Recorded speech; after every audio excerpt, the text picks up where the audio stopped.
Gelibolu Yarımadası'nın güney ucunda, Eceabat ilçesinin hemen hemen tamamını kapsayan Çanakkale Savaşları, Gelibolu Tarih Alanı, bu toprakların en büyük destanlarından birine ev sahipliği yapmıştır. 33 bin hektarlık alanı içeren bölge, Birinci Dünya Savaşı sırasında kanlı savaşlara sahne olmuştur. Batık gemiler, toplar, siperler, kaleler, burçlar ve Çanakkale Savaşı ile ilgili yüzlerce kalıntıdan oluşan Gelibolu'da 60 binden fazla Türk askerinin, 250 binden fazla Avustralya, Yeni Zelanda, İngiliz ve Fransız askerlerinin savaş mezarları ve anıtları bulunmaktadır. Türk milletinin en zor döneminde dünyanın en güçlü devletlerine karşı koyduğu bir savunma destanı olan Çanakkale Savaşları'nın izleri, Gelibolu tarihi alanının farklı noktalarına yayılmıştır. Eceabat ilçesi başta olmak üzere Alçıtepe, Bigalı, Büyük Anafarta, Küçük Anafarta ve Kocadere gibi birçok farklı yerleşim yerinin yakınında tarihi eserler, şehitlikler ve anıtlar bulunmaktadır. Her sabah Çanakkale Meydan'dan Çanakkale şehitliklerine turlar düzenlenmektedir. Bu turlar ile Avrupa yakasındaki Gelibolu Yarımadası'na geçerek rehberli bir şekilde bölgeyi gezebilirsiniz. Şimdi Çanakkale Savaşları Gelibolu tarihi alanına yapacağınız gezide göreceğiniz bazı noktalara yakından göz atalım. Eceabat ilçesine bağlı Kilitbahir'deki Dur Yolcu Anıtı, Çanakkale Boğazı'nın simgelerindendir. Necmettin Halil Onan tarafından yazılan Çakıl Taşları adlı kitapta yer alan Bir Yolcuya isimli şiirin ilk mısraları, Kilitbahir'deki tepeye askerler tarafından yazılmasıyla oluşmuştur.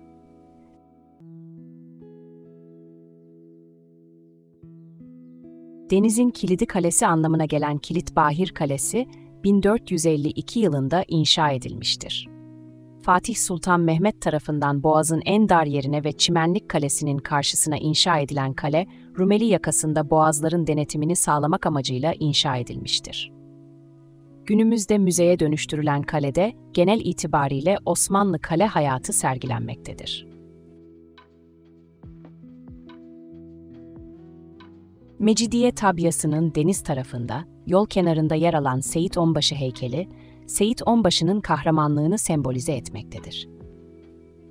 Koca Seyit olarak da bilinen Seyit Onbaşı, 200 kilogramdan fazla ağırlığı olan top mermisini sırtlamasıyla Çanakkale Savaşı tarihine adını altın harflerle yazdırmıştır. Kilitbahir Kalesi'nden hemen sonra sırasıyla Namazgah, Hamidiye ve Mecidiye tabyaları gelmektedir. Namazgah tabyası, Boğaz'ın en dar noktasına yapılan ilk ve en büyük tabyadır. Bu tabyalar, Kilitbahir bölgesindeki top sayısını artırmak ve Boğaz savunmasını güçlendirme amacıyla inşa edilmiştir. Tabyalar günümüzde müze olarak kullanılmaktadır.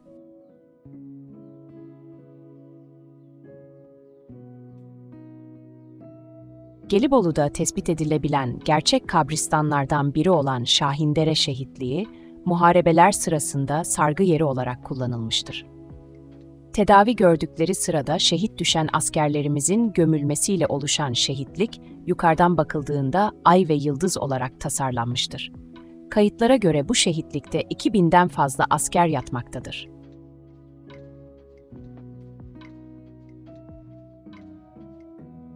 Hastane müzesi olarak da bilinen Hilal-i Ahmer Hastanesi, Gelibolu'nun en etkileyici noktalarından biridir.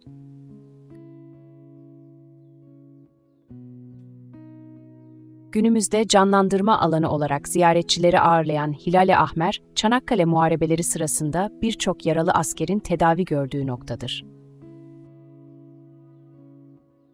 Alçıtepe'de yer alan Hilal-i Ahmer Hastanesi canlandırma alanı, ziyaretçilerine cephe gerisindeki bir hastaneyi tüm detaylarıyla deneyimleme imkanı sunmaktadır.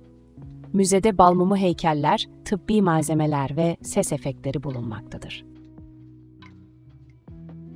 Gelibolu Yarımadası'nın en çok ziyaret edilen noktası, Çanakkale Şehitler Abidesi'dir. Eski Hisarlık burnu üzerinde yer alan abide, Gelibolu'nun simgesidir. 21 Ağustos 1960 tarihinde ziyarete açılan abide, Çanakkale Muharebelerinde şehit düşen tüm askerlerimizi simgelemektedir. Her yıl 18 Mart tarihinde, ülkenin dört bir yanından gelen vatandaşlar ve devlet erkanı tarafından abidenin tören alanında anma merasimleri düzenlenmektedir. Çanakkale Şehitler Abidesi'nin arka bölümünde sembolik mezarlıklar yer almaktadır. Abide şehitliği olarak bilinen bu alan, 2017 yılında ziyarete açılmıştır. Şehitlikte, Çanakkale Muharebeleri sırasında şehit düşen ve bugüne kadar isimleri tespit edilebilmiş 59.408 şehidimizin isimleri bulunmaktadır. Abide şehitliğinin sembolik mezarlıklarında meçhul asker anıtı bulunmaktadır. Diğerlerinden ayrı bu anıtta, 10 Mart 2003 tarihinde Türkiye'nin Avustralya Büyükelçiliğine teslim edilen meçhul bir şehit Türk askerinin başı gömülüdür. Bedeni, Anafartalar Arıburnu bölgesinde yatan askerin başı, dini ve resmi törenle bugünkü meçhul asker anıtının olduğu yere defnedilmiştir. İngilizlerin Gelibolu Yarımadası'ndaki en büyük anıtı olan Helles Anıtı, Gözcü Baba Tepesi üzerindedir. Çanakkale Muharebeleri sırasında bu alan, İngilizler tarafından Hellesburnu olarak adlandırıldığı için anıta Helles adı verilmiştir. 2000 metrekarelik bir alanda yaklaşık 33 metre yüksekliğe sahip olan anıtın duvarlarında, savaşta hayatını kaybeden Britanya Krallığı, Hint ve Avustralya Tugayı askerlerinin isimleri yazmaktadır. Seddülbahir köyünde yer alan 1915 Seddülbahir Savaş Galerisi, tarihçi Ahmet Uslu'ya ait bir müzedir. Müzede, Çanakkale Savaşı sırasında askerlerin kullandığı kaşıklar, çatallar, mataralar, ayakkabılar, mermiler, çeşitli madalyalar ve savaşla ilgili belgeler sergilenmektedir. Müzenin en dikkat çekici parçası ise birbiriyle çarpışmış olan mermilerdir. Gelibolu Yarımadası'ndaki küçük bir koy olan Anzak Koyu, Avustralyalıların 25 Nisan 1915 tarihinde çıkarma yaptığı bölgedir. Kuzeyden Arıburnu tepeleriyle çevrili olan koy, savaş sırasında Anzakların ana üssü olarak kullanılmıştır. Anzak Koyu'nda her sene Avustralya ve Yeni Zelandalılar tarafından anma törenleri gerçekleştirilmektedir.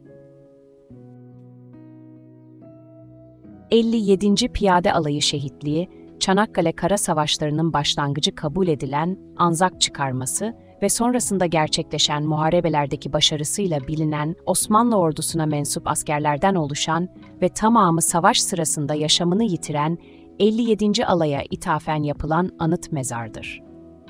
Hayatını kaybeden 57. Alaya bağlı 628 asker için Gelibolu Yarımadası'nda bomba sırtı üzerinde 12 Aralık 1992 tarihinde sembolik bir şehitlik açılmıştır. Gelibolu Yarımadası'nın önemli noktalarından biri de Conk Bayırı'dır. Bu alanda Mustafa Kemal Atatürk'ün Conk Bayırı Atatürk Zafer Anıtı heykeli bulunmaktadır. 10 Ağustos 1915 tarihinde Conk Bayırı'nda yaşanan muharebede Atatürk'ün göğsüne bir şarapnel isabet etmiş ve cebinde bulunan saat sayesinde ölümden dönmüştür. Olayın yaşandığı yer, günümüzde Conk Bayırı'nda bir levha ile gösterilmektedir.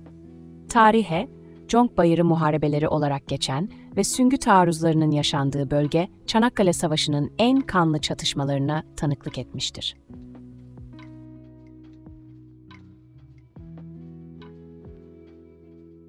Binlerce hüzünlü hikayenin yaşandığı Çanakkale Savaşı, Türk milletinin dünyaya Çanakkale geçilmez dediği bir zafer olarak tarihteki yerini aldı. Çanakkale'de ortaya konulan mücadele ve kazanılan zaferin bütün izlerini Gelibolu Yarımadası'nda görebilirsiniz.